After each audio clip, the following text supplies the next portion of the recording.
Classic Historical Tales presents The Last Reich, Hitler in Argentina, 1945 to 1970, Episode 4.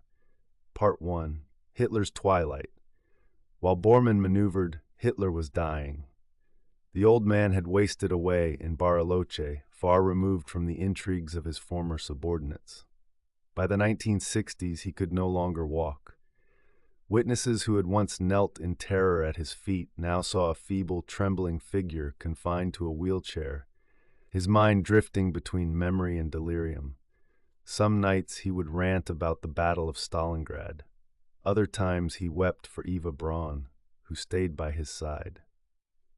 On the 3rd of March 1970, as a summer storm broke over the Andes, Adolf Hitler died in the master bedroom of his villa. The few who were there recalled how Bormann stood at the foot of the bed, silent. He gave the order that no photographs be taken, no record made. Hitler's body was wrapped in linen and placed in a simple wooden coffin. They buried him in secret, deep in a forest glade behind the property. A mound of stones was the only marker. Bormann later told Eva in a flat voice, "He will be safer here than in any mausoleum." It was the final indignity. The man who had demanded monuments be built to his glory was laid to rest in an unmarked grave. Part 2. The Shadow of Mossad. By 1960, the Spinne network Bormann had built was more elaborate and more fragile than ever. He had moved frequently between Bariloche and Paraguay, often disappearing into Asunción under Stroessner's protection. The money flowed ceaselessly, fueling safe houses, bribery accounts, and investment firms. The men who once saluted with outstretched arms now saluted discreetly in back rooms with code words and ledgers. But a single event would shatter their sense of invulnerability. In May 1960, Adolf Eichmann was captured. The Mossad had traced him to a modest house in Buenos Aires. When they seized him, it was clean and efficient. One moment he was stepping off a bus, the next he was blindfolded in the back of a car. The impact was seismic. If the Mossad could find Eichmann, they could find Bormann, or any of them. For Bormann, the abduction confirmed what he had suspected since Eisenhower's visit. The Americans might not be the greatest threat. The Israelis were relentless. They did not bargain or forgive. He summoned an emergency council in a warehouse near Montevideo. The meeting was conducted at midnight. A few trusted men attended, lawyers, intermediaries, a representative from Scorzeni's Madrid office. Bormann declared that no one could remain in a single location more than 3 months. The old idea of creating a permanent court in exile died that night. The Reich was no longer a kingdom. It was a diaspora of ghosts. Eva Braun, when she learned of Eichmann's capture, locked herself in her room. She wrote in her journal, "Sooner or later, they will come for all of us." But for Bormann, there was no question of surrender. He was the keeper of secrets too dangerous to reveal. Part 3. Stroessner's Protection. It was in Paraguay that Bormann found his final redoubt. General Alfredo Stroessner, who had ruled since 1954, was no stranger to fugitives and clandestine arrangements.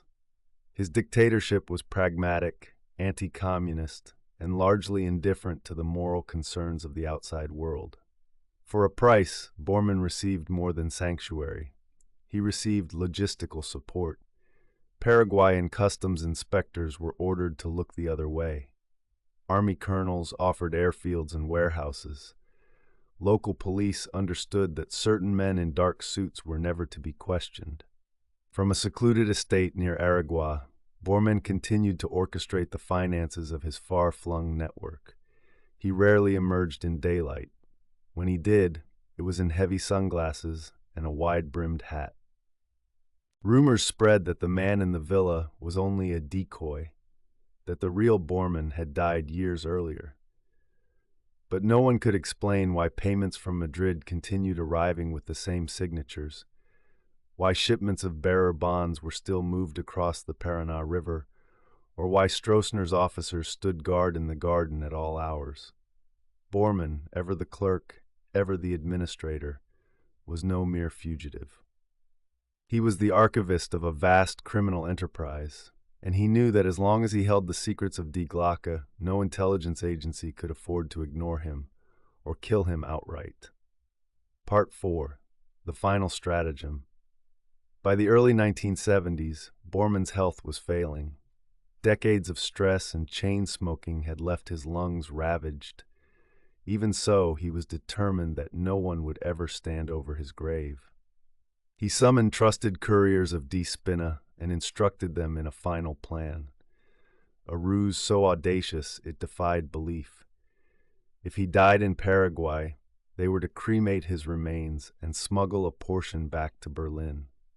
There, near the old Lehrter station, they would bury them under a false floor, along with bones from a Spanish cemetery, bones already aged, ready to deceive.